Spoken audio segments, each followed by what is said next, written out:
notes, light-bodied, full-bodied, dry, sweet. Most people have a preference when it comes to the type of wine they like, especially when choosing between red and white. Yeah, well, today we're getting the best of both worlds with certified sommelier Adam Knoerzer, and you have two wines that you say will go great with Easter dinner. I do.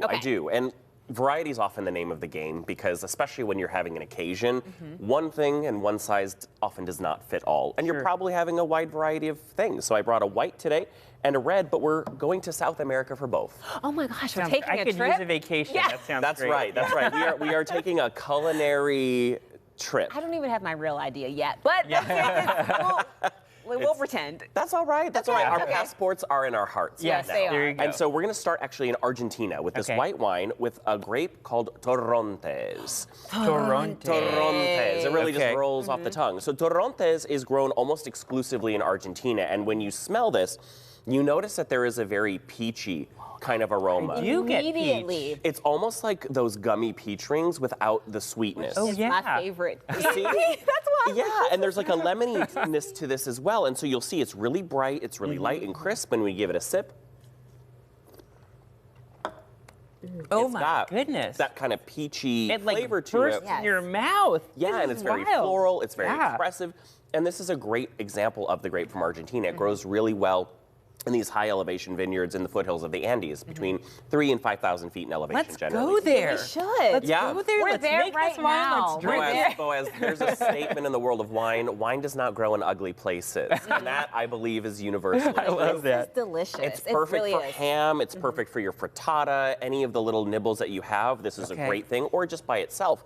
But this is Pittsburgh. Everybody loves red wine in Pittsburgh. Sure. Right. And so what I went with today comes to us from Chile, and this is from a producer by the name of L'Apostol. So it's originally a French family that is now found in the Colchagua Valley. And this is a Bordeaux-style red blend. And what that means is Cabernet Sauvignon is our anchor grape here. Okay. But it's actually blended with other grapes, Merlot, Cabernet Franc, Carmenere, and a little bit of Syrah to give it a little bit of a softer profile. anchor Does the means that's blend just mean it's less fancy? Like it feels like that's what I always. No, in fact, blending just means you're taking different grape varieties and creating a wine as a finished product with different proportions of each. I see. Okay. And blending is a very common practice, but depending on where in the world you are, the grapes are different. So when I say that this is a Bordeaux-style blend, it's based on the traditions of the Bordeaux region of France, where Cabernet, Cabernet Franc, Carmenere, Petit Verdot, they're the traditional blending varieties. If you go to the Rhone Valley of France, you have Syrah and Grenache.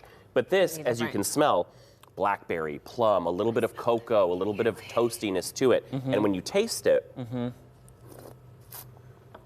it's got a velvety kind of character. Doesn't dry out your mouth as velvety. much. And it's because Merlot is a big Something part is of this happening blend. right Like now. someone's tickling my tongue with a is. feather. It's gorgeous, It right? is. And it's not too heavy. Cabernet-based wines can be quite heavy. And listen, lamb is often done at Easter. This would be a perfect accompaniment for that. But it's also not heavy enough to go overboard and kind of knock out more delicate flavors in your meal. So we got a nice little sweet spot. I love when you're here. It's because all of the pronunciations and how it just rolls off your tongue. Being a linguist But these- helps in the world of wine, yes. These are amazing. Well, here's my question. Our celebrant and Passover, what's going to pair well with matzah?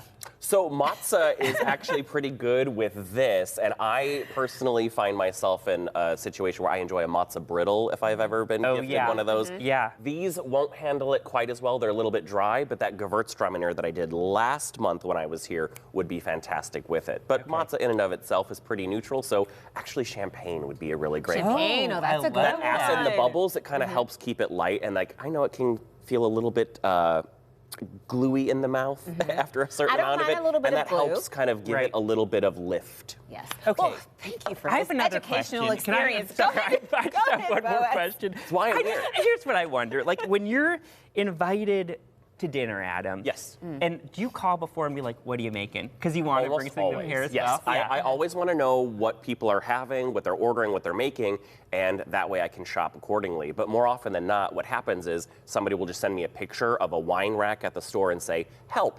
And so that's really where I come into play, but I always like to know ahead of time. That way I can anticipate what we're going to be I just doing. assume that you have your very own wine cellar. This is what I'm imagining at your house. There is a downstairs area. You know, we put the wine on Winebiddle Street, as we like to say in our house. I love that. But you know, it's not as extensive as you might think, just because I tend to not like extremely old wines. Yeah. And so, like, the older the wine gets, the less fruit forward it's going to be. Right. And I tend to like them a little juicier and lighter. Yeah. So, yeah. Interesting. I love it. All Thanks so right. much for Yes, these. My this was so pleasure. fun. Good matching today, too. We are. Yeah. Very coordinated. If you would like to learn more about different wines from Adam, we'll link you up on our website, kdka.com/talkpittsburgh.